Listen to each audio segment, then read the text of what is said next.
Hey guys, this is Manish and you are watching my channel Pharma Bullet. तो friends, इस channel पे आप जो वीडियोस देखते हैं वो सभी pharmacist, pharmacy officer, drug inspector exam के लिए इंपॉर्टेंट होते हैं। अगर आप किसी भी एग्जाम की प्रिपरेशन कर रहे हो तो ये सभी वीडियोस आपके एग्जामिनेशन पॉइंट ऑफ व्यू से इंपॉर्टेंट होने वाले हैं। तो आज के इस वीडियो में भी हम कुछ एग्जाम टारगेटेड क्वेश्चंस देखने वाले हैं। तो स्टार्ट करते हैं।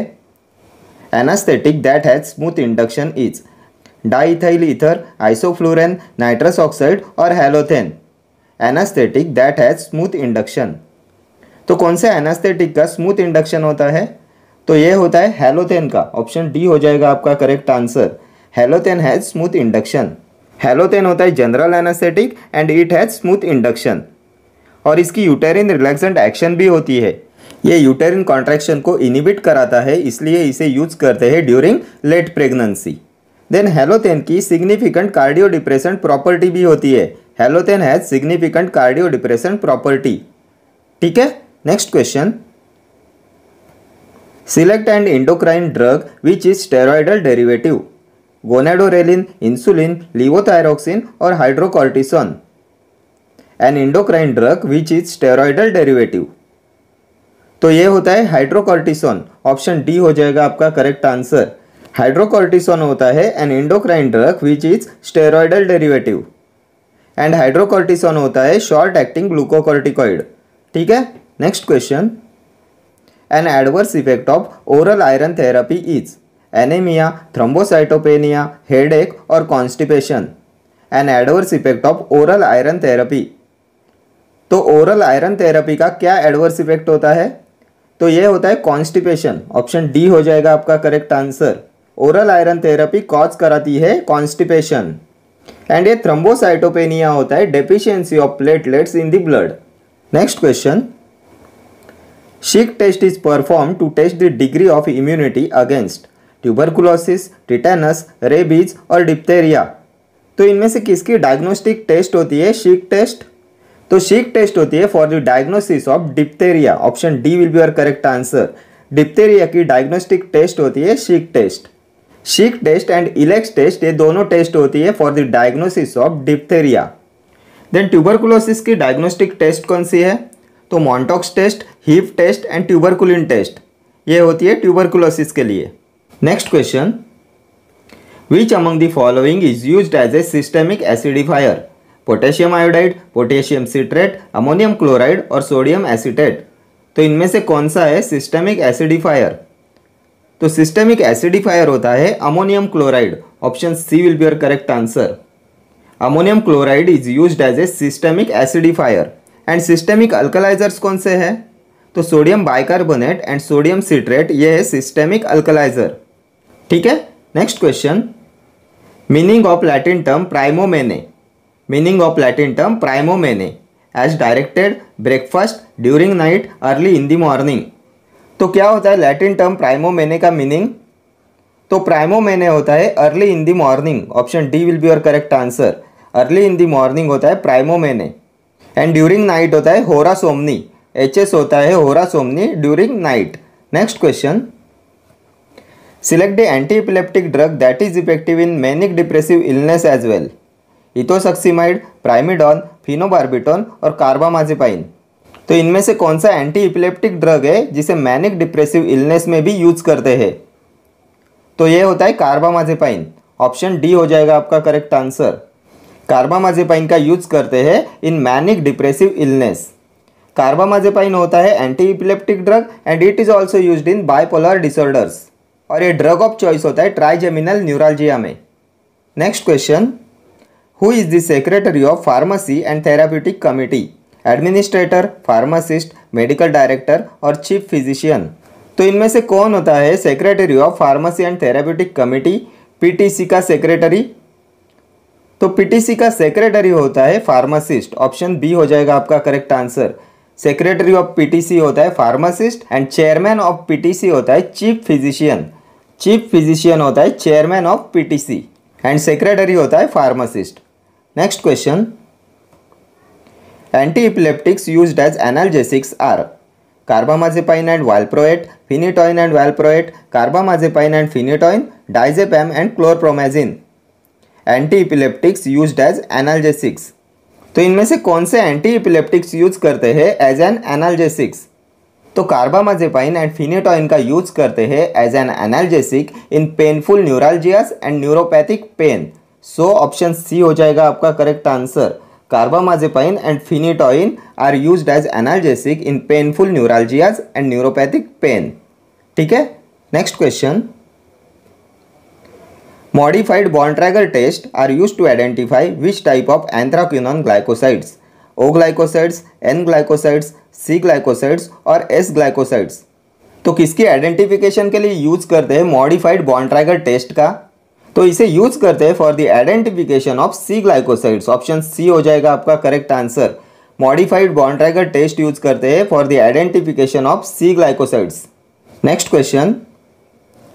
Schedule M1 of Drugs and Cosmetics Act 1940 and Rules 1945 deals with allopathic medicine, homeopathic medicines, medical devices और cosmetics। Schedule M1 of Drugs and Cosmetics Act 1940 and Rules 1945 deals with। तो किसके लिए होता है शेड्यूल M1? क्या आता है schedule M1 में?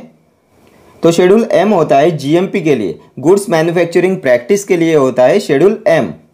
शेड्यूल M1 होता है होम्योपैथिक मेडिसिन के लिए, देन शेड्यूल M2 होता है कॉस्मेटिक्स के लिए एंड शेड्यूल M3 होता है मेडिकल डिवाइसेस के लिए। सो ऑप्शन बी हो जाएगा आपका करेक्ट आंसर।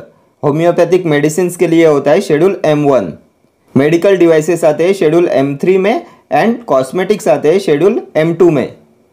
शेड्यूल M होता है मैन्युफैक्चरिंग के लिए। ठीक है, next question. Anti oestrogen used for the treatment of infertility, tamoxifen, ibuprofen, naproxen, clomiphene. तो इनमें से कौन से एंटी एस्ट्रोजन का यूज करते हैं for the treatment of infertility? तो इसके लिए यूज करते हैं क्लोमिफेन का। Option D will be your correct answer.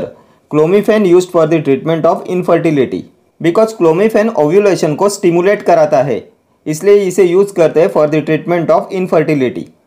Next question. Locally applied protein precipitants are called astringents, antiseptics, disinfectants और protectives. Locally applied protein precipitants, तो क्या बोलते हैं इसे लोकली अप्लाइड प्रोटीन प्रेसिपिटेंट्स को? तो ये होते हैं astringents. Option A will be your correct answer.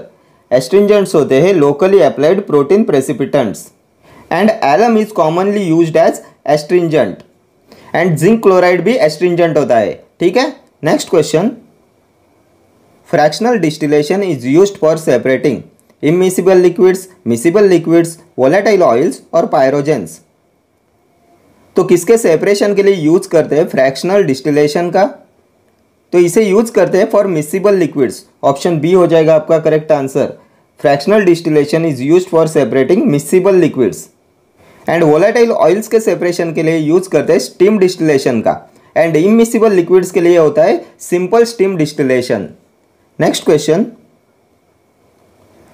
An uncoated tablet must dissolve within 30 minutes, 15 minutes, 45 minutes और 60 minutes। तो कितना होता है disintegration time for an uncoated tablet? तो ये होता है 15 मिनट्स। अनकोटेड टैबलेट के लिए डिसइंटीग्रेशन टाइम होता है 15 minutes and film coated and sugar coated tablets के लिए ये टाइम होता है 30 minutes to 60 minutes and enteric coated tablet का डिसइंटीग्रेशन टाइम होता है 2 to 3 आवर्स। ठीक है, देन कौन सा इक्वेशन यूज करते हैं for determining rate of drug dissolution from tablet? तो इसके लिए यूज करते हैं नॉइज वाइटनी इक्वेशन का। नॉइज वाइटनी इक्वेशन होता है ड्रग डिसोल्यूशन रेट के लिए। Then what is the purpose of tablet coating? तो coating is done to mask the bitter and unpleasant odour and taste of the medicaments. Coating use करते हैं to mask the bitter and unpleasant odour and taste of the medicaments. ठीक है, and Wurster process is use to coat the tablets. Previous year exam में पूछा हुआ question है कौन सा प्रोसेस यूज करते हैं टू कोट द टैबलेट्स? तो ये होता है Wurster process. Next question. 1 grain is equivalent to 1 gram, 100 mg, 65 mg, 1 mg। तो कितना होता है 1 grain? तो 1 grain is equivalent to 65 mg। Option C will be your correct answer. 65 mg होता है 1 grain एंड 1 ग्राम होता है 15 grains। ठीक है, next question. How many pints make 1 gallon? 2, 8, 10 और 12। How many pints make 1 gallon? तो 1 गैलन होता है 8 पिंट्स, ऑप्शन बी हो जाएगा आपका करेक्ट आंसर। 8 पिंट्स होता है 1 गैलन। गैलन का सिंबल होता है C एंड पिंट का सिंबल होता है O। Then 1 gallon is equivalent to 160 fluid ounce. Next question, the drug of choice for hyperkinetic children is methylphenidate, nikethamide, caffeine, clonazepam. The drug of choice for hyperkinetic children. तो hyperkinetic children के लिए drug of choice होता है methylphenidate, option A will be your correct answer.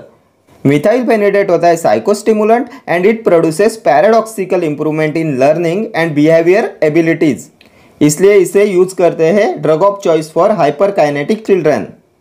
Then nikethamide होता है respiratory stimulant, caffeine होता है 137 trimethyl xanthine। Next question, suspensions cannot be administered by intravenous route, intradermal route, subcutaneous route और intramuscular route. तो इनमें से कौन से रूट से सस्पेंशंस को नहीं दिया जाता? Suspension cannot be administered bye, तो ये हो जाएगा IV route, option A will be your correct answer. Intravenous route से सस्पेंशंस को नहीं दिया जाता। आईवी रूट होता है लार्ज वॉल्यूम पैरेंट्रल्स के लिए। Large volume parenterals are administered by IV route and bioavailability IV route से 100% होती है। देन इंट्राडर्मल रूट से दिया जाता है बीसीजी वैक्सीन। बीसीजी वैक्सीन का रूट ऑफ एडमिनिस्ट्रेशन होता है इंट्राडर्मल। देन सबक्यूटेनियसली दिया जाता है इंसुलिन।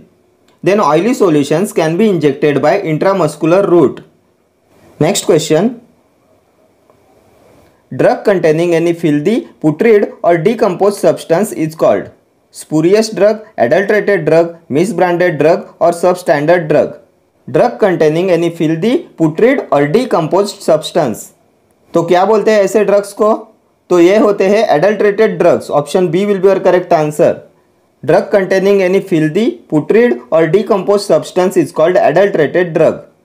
देन स्पूरियस ड्रग कौन से होते हैं? तो ड्रग हैज बीन सब्सटीट्यूटेड वोली और in part by another drug और सब्सटेंस, वो होते हैं spurious drug. If the drug has been substituted wholly or in part by another drug or substance, then वो हो जाते हैं spurious drug. Then what is misbranded drug? तो misbranded drug होते हैं if it is not labeled in the prescribed manner. If drug is not labeled in the prescribed manner, then वो हो जाते हैं misbranded drug. ठीक है?